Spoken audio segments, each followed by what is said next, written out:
استدلال بیعت کا تجزیہ۔ سابقہ صفحات میں ہم لفظ بیعت پر تفصیلی بحث کر چکے ہیں اور وہاں ہم نے یہ عرض کیا تھا کہ بیعت بھی بیع کی طرح ہے۔ بیعت کے لیے رضامندی اور اختیار ضروری ہے، اور جس طرح سے کوئی بھی بیع جبراً واقع نہیں ہوتی، اسی طرح سے بیعت بھی تلوار اور فوجی قوت کے بلبوتے پر نہیں ہوتی۔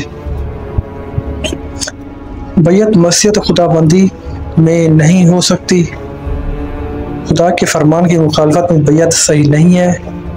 خدا کے فرمان کی بیعت بھی درست نہیں ہے۔ ہمارے قائرین بخوبی جانتے ہیں کہ رسول خدا کے بعد حضرت ابو بکر کی بیعت کی گئی، اور حضرت عمر کی بیعت اور ان کی نامزدگی حضرت ابو بکر کی خلافت پر موقوف ہے، کیونکہ حضرت عمر کو حضرت ابو بکر نے اپنا جانشین نامزد کیا تھا۔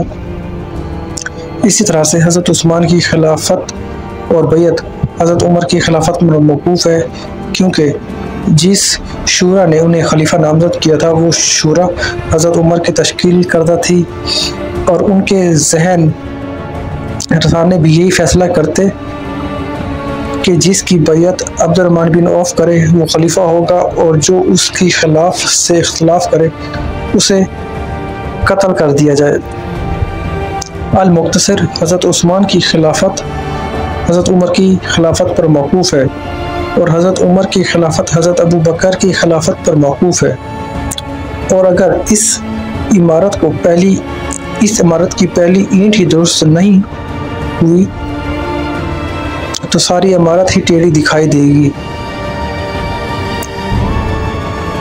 ہمیں پہلی خلافت کے متعلق یہ علم ہے کہ وہ جنازہ رسول کو چھوڑ کر سقیفہ میں قائم ہوئی تھی، اور فرد واحد نے اس خلافت کو قائم کیا تھا، اور انصار کی خاندانی رقابت سے اس کی آبیاری ہوئی، اور بنی اسلم نامی بدو قبیلے کی وجہ سے اس میں استحکام پیدا ہوا۔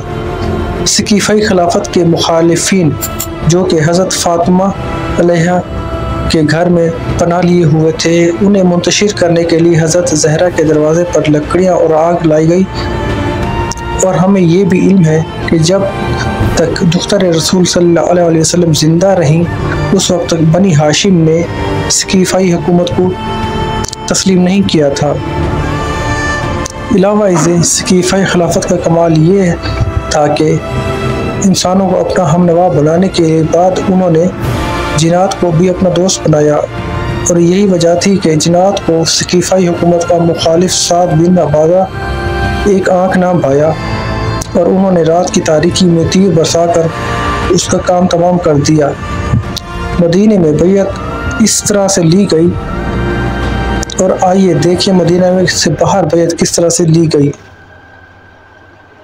اسلامی تاریخ بتاتی ہے کہ جن لوگوں نے حضرت ابو بکر کی خلافت سے انکار کیا تھا تو حکومت وقت نے انہیں مانعین زکوٰۃ قرار دے کر ان کا قتل کر دیا، ان کی عورتوں کو کنیز بنایا اور ان کے گھروں کو تاراج کیا گیا۔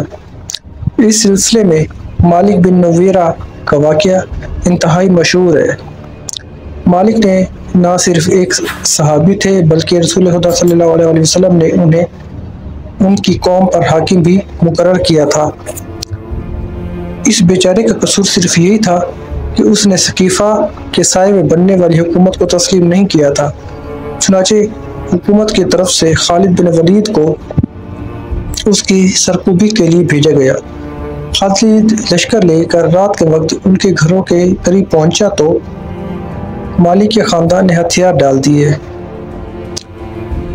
خالد کے لشکر نے کہا کہ ہم پر حملہ نہ کرنا، ہم مسلمان ہیں۔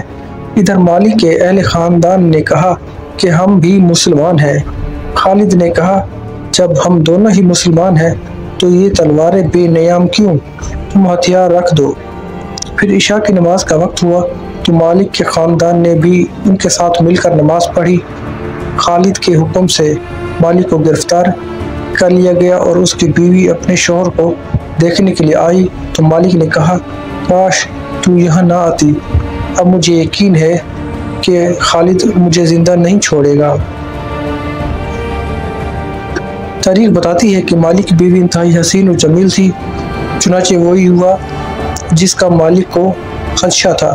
خالد نے مالک کو قتل کر دیا اور ابھی اس کی لاش بھی ٹھنڈی نہیں ہوئی تھی کہ اس کی بیوی کو اپنی کنیز بنا لیا اور داد عشرت دینے لگا۔ سکیفائی جرنیل کی انسانی دوستی کے لیے یہی کافی ہے کہ خالد نے اپنی شادی کا ولیمہ دیا اور مالک اور اس کے ساتھیوں کے سروں کو دیگ کے نیچے پتھروں کی جگہ رکھا اور اس پر ولیمے کا کھانا تیار ہوا۔